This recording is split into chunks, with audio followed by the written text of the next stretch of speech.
Okay. Hi, I'm Miss Mare. And I'm Miss Andrea. We talked about college the other day. What's different about what we're going to talk about today? So it is currently the second week in August, and it's time for your senior to apply to college. It may feel early since we're talking about school that starts a year from now. Mm-hmm. It's not. So you'll want to see a video we previously did on overall what your homeschooler is going to need to have accomplished to get into college. That video is specifically for someone starting the homeschool high school journey. But if you're confused at all, you'll want to go back and watch that one. Okay? So. All right, so we're applying for college. Mm-hmm. We have a high school senior, and what do we need to do? First thing you have to do is have some kind of idea on what type of college your kid will go to. And that is also kind of covered in that last video. The reason it might feel like we're rushing you a little bit is because colleges have moved up their admission dates. Application dates. All of it. Right. Most specifically, the colleges with rolling admissions and the colleges with early admissions. It basically gives, aggressive kids a really good head start. And if you're slow, you're going to get squeezed out of scholarships. Right. And so this is why it's important to apply now. The Ivies still have their spring admission dates and their spring deadlines. The big state colleges that fancy themselves Ivies still have those deadlines. But I like to do colleges in 2 or 3 spurts. And the first spurt is your early admissions, rolling admissions. It's just so comforting to the kids to already have some college acceptances under their belt before their reach college or their favorite college is ready to reply to them, so that if they get that no, they know that they have a backup. And so these are the colleges that we're applying to first. Right. We're applying to those, that might be a nice college to go to, or there's something interesting about this college, but I'm not sure. These are the colleges that we're applying to right now. Well, and also very specifically for that scholarship money, because you might be able to wait until a later application deadline as far as college acceptance. But the money's going to be gone by January. But the money will already have been awarded, and so now you're not in the running. And to get that January money, you need to be accepted by November, December. So, hence, here we are, ready to apply to college. Right. Yes. Okay. All right. So you have started talking about a few colleges. You've picked a few of them out. What do you do next? Hopefully you're going to visit those colleges. It's shocking to me how many people don't visit colleges. And I'm like, we have the internet, and I personally have been known when it was my kids' turn to go to college to stalk the colleges. You just type in the name of the college into the YouTubes, and you type in dorms, and there are kids showing you their dorms, so you get an idea of what living is like. There are kids who have been chosen to give you a video tour of the college. There are kids who just clumsily give you a video tour of the college, and all of that information is necessary, but you need to go there, and you need to be on campus at least for a day, and maybe make multiple visits so that your child can make connections with people in the department where they will be going. Well, and there's nothing like being there in person to get that energy and that vibe of a campus. Like, you can only get so much from internet research, from videos. Well, you also want people who are going to be looking at your application, especially in your department, to see a face. Yeah, that does help. When they see that name, it just makes a difference. So go, be engaging, be memorable, and apply. All right, so we visited some colleges. Now we're going to actually start the application process. What do we do next? Okay. We need to create a homeschool portfolio. These days, that looks different for every homeschooler. It does. It used to just be like, we make the book, we hand over the book. But now there are so many different ways to homeschool that every portfolio is incredibly unique. So pardon me while I read. The first thing is a transcript. This transcript will look like what a public school transcript will look like. It's just the format that the college admissions people can glance at and get the whole journey in a picture. So it's basically 4 report cards put together in a document. It's a list. Yeah. It's a list. You want your class name, you want the grade that you gave your student for that class, and you want the number of credits that were earned taking it and when it was taken. And your it's just GPA. A list. And your GPA. Yeah. Yes. So there will be a transcript video. There's the next thing we need, not a lot of people recommend this, but I find that it is a game changer. And even when I work with public school students, I make them do this. And it really is a game changer. I got kids in the colleges that I didn't expect them to get into. Yep. You need a resume. Your child needs a resume. What goes on the resume? Any jobs they've had, any internships they've had, any leadership positions they have had, volunteer experience, any volunteer experience they've had, any learning that they did that doesn't necessarily fall into coursework, that hobbies and other activities area, things that okay, they didn't do enough of this to stand out into a coursework, but they have some proficiency in, I don't know, horseback riding, like all of those things, all of those extra things that don't fit into a class, that don't fit into the portfolio, that would fit into a transcript, would go on here. So if you have a student, because a lot of times families are homeschooling because their kids are actively like working.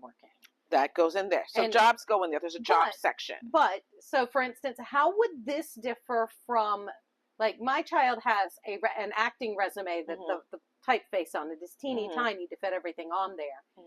How does this differ from something like that? Theater kids, like your kid, like my youngest kid, like my favorite kid whose portfolio ever wrote, had an acting resume. Right. So you just put the acting resume in there? Yep. Oh, there you go. They're acting. You're an actor. You have an acting resume, and you go. Got it. Anything that makes that child unique, that requires them to have a resume for that. So acting, tech work. I mean, if that's a resume that they would show to an employer, that also goes in. Got it. To their portfolio. So the goal is whatever is unique about them needs to show up in that resume, because the point of the resume is to show how unique they are and what makes them stand out. Because these days, a lot more colleges are more trusting of homeschoolers. They like to have the portfolio, but they're only going to glance at it. Right. So now you've got to put it in their face. Right. So we're going to open the first page of the portfolio. We're going to see transcript. We're going to see resume. Yeah.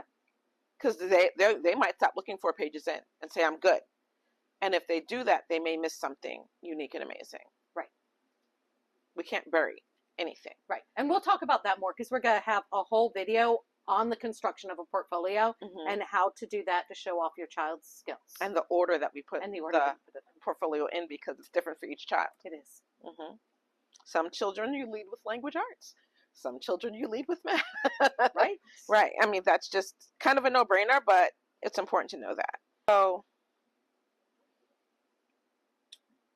we're going to go into detail on how you do the portfolio. But in the meantime, I need you to start gathering information.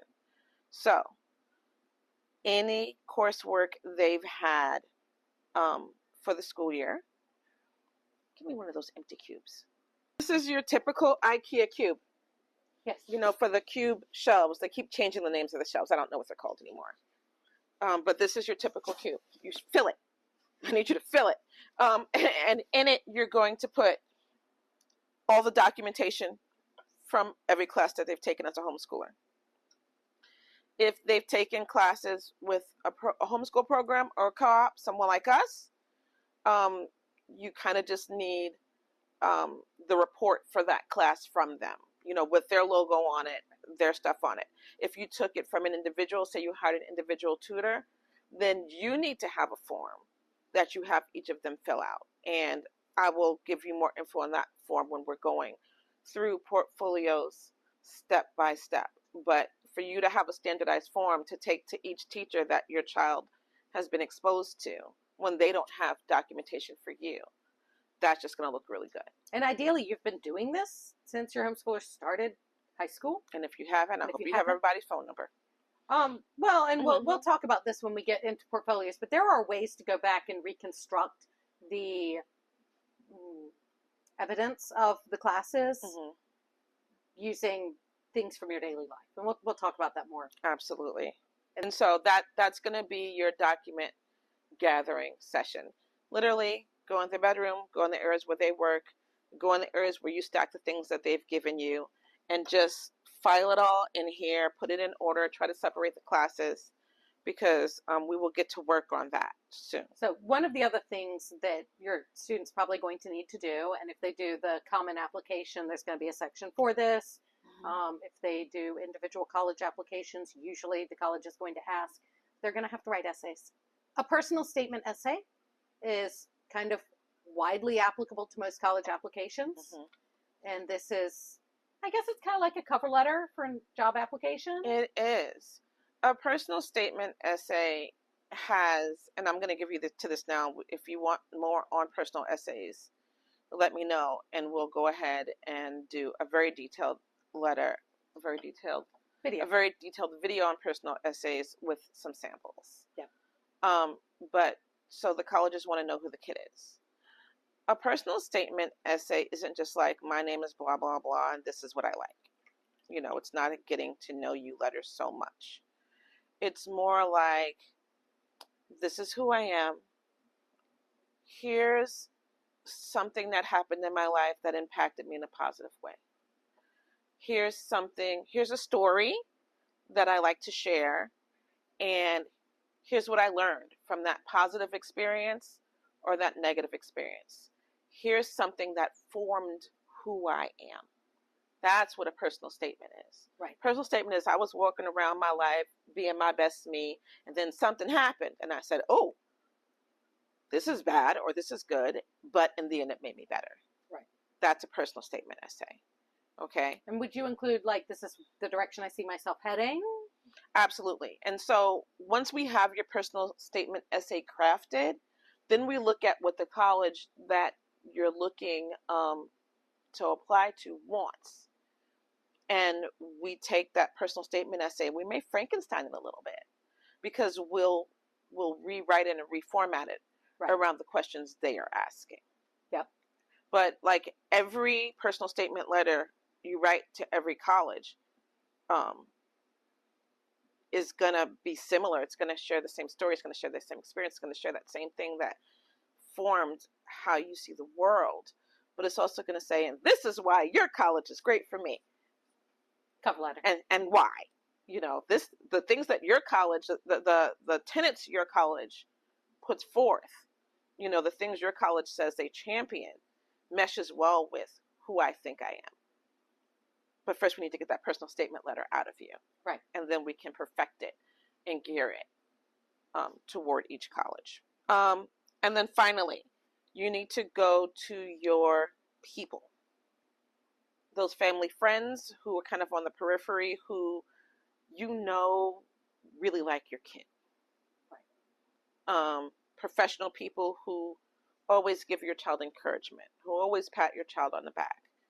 Because we're homeschoolers, so we have to find our children's influences, the people who are going to write those references. For context, we're looking for reference letters. Yes. If you're in a traditional schooling environment, your reference letters are probably going to come from the teachers that have a really good relationship with your student. If you can find them.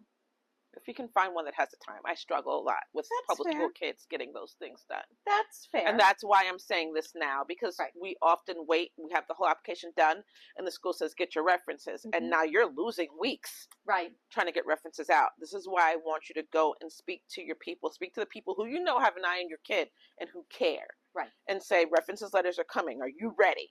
And they'll be like, bet. And you'll be like, bet. And then it'll get done. Right. You know, like for real. The best references are connected to the colleges. Yeah. So if especially if it's a local college or a college where family members have been, or a reference or colleges where good friends have been. In my husband's case, all the women he worked with wanted my daughter to go to Agnes Scott, and they were all ready to write those references. So, look around. The best references have some tie with the college, or they're just of a respected status or respected job, career choice, and the college will go, a science professor or a scientist wrote a reference letter for this kid who wants to be a scientist? So really look at who's touched you, who you've touched, who your kids have touched, and look at all the homeschool programs your kids have been in, and think about all of those people and start lining them up and letting them know that they're being called upon. Yep. To help your kid get to college. Yeah. And it really is that simple, but not. So so you need to subscribe, so that you will be notified when the detailed videos come out that are going to walk you through the homeschool application process, and especially the portfolio. Absolutely. Anything else? I think that's it. Okay, that's it. Till next time.